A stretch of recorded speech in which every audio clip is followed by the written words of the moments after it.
So hear me out. Masking is not gonna get you what you really want. That deep longing for something more is not gonna come from resisting your sensitivity. Your sensitivity is your power. But from certain consciousness, we are taught that it is something to disassociate from, something to avoid. Because we've created a culture of disconnecting from our emotional body, because we associate disconnecting from our emotional body as a sign of power, a sign of control. The control that you really want is knowing how to channel that sensitivity and direct it to create what you actually want. That's what being a sovereign creator is all about. That is what true power is all about. But when you suppress and run away from the things that your emotions are pointing you towards, you'll never change.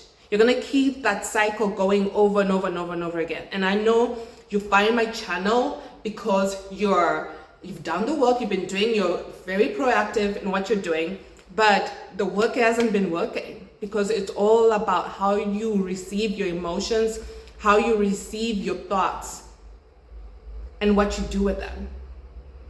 It's a state of consciousness, but the devil's consciousness is not going to get you what you want. You can't negotiate with these things. You're trying to negotiate something that shouldn't even be on the table.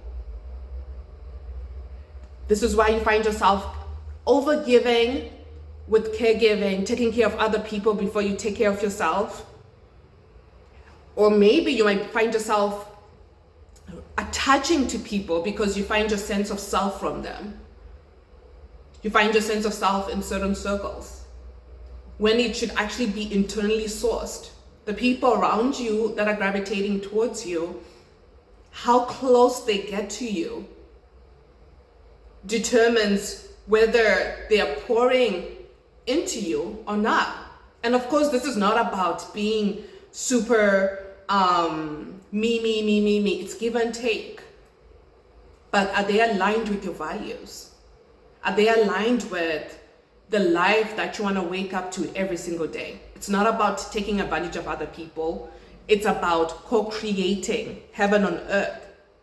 And the heaven on earth is within you. The things that you're avoiding to look at are what are going to lead you to the things that you actually desire. So you got to stop looking at it as if everything, the negative emotions are a problem. They're not a problem, because when you see them as a problem, that's when they become a problem. You got to reframe your mind. And the reason why therapy and healing doesn't touch on this is because it's not about being a victim. It's not about sourcing your power outside of yourself.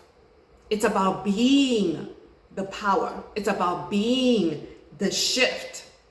And what prevents you from actually being the shift is because the state of consciousness that you're accessing all your emotions and your thoughts from. And this state of consciousness is what prevents you from rearranging your mind, channeling your emotions to actually catch up to your dream self. So it's not about creating from more survival strategies. It's about actually aligning with your soul blueprint. Everybody has a soul blueprint. And when you're creating from other people's soul blueprints, you'll never get anywhere. It's impossible. That's why life feels so frustrating. It feels like no matter what you're performing, you're doing everything you're supposed to be doing, you go harder. And then sometimes even you go like, you do nothing and then you feel more depressed. It's because you're trying to live according to other people's blueprints. The solution is internally sourced. But if you're not asking the right questions, if you're not looking in the right places, you're gonna get lost. Imagine walking in the dark and you don't know where you're going.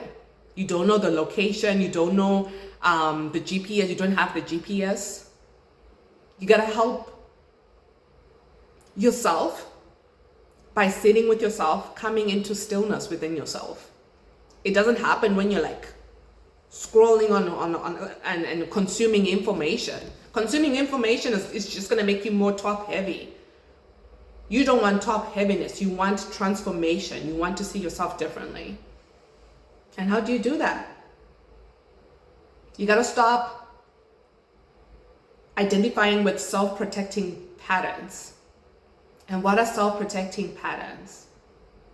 These patterns that prevent you from actually seeing who you truly are, your most vulnerable self. Because your most vulnerable self is what is motivating you to do what you're doing, to seek this information, to attach to these people, right? To be super hyper independent to the point where you can't even rest and receive life and enjoy what you're creating.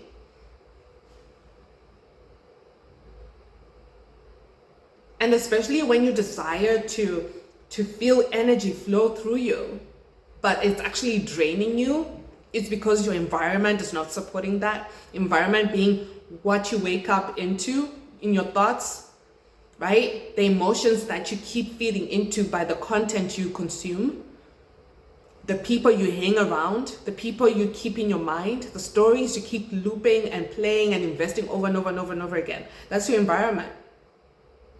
So you got to change your environment from the get-go. And you got to be willing to allow that pain that comes with that transformation to be worth it. Like, I don't care what it takes. I want what I want. And it's not about being a victim to the emotions. It's about actually allowing the painful emotion to be what transforms you. You're like, yes, that's my power. You see, it's reframing the mind. So stop consuming information if you want sustainable change. It's all about integrating what you've already lived through. It's not about fantasizing and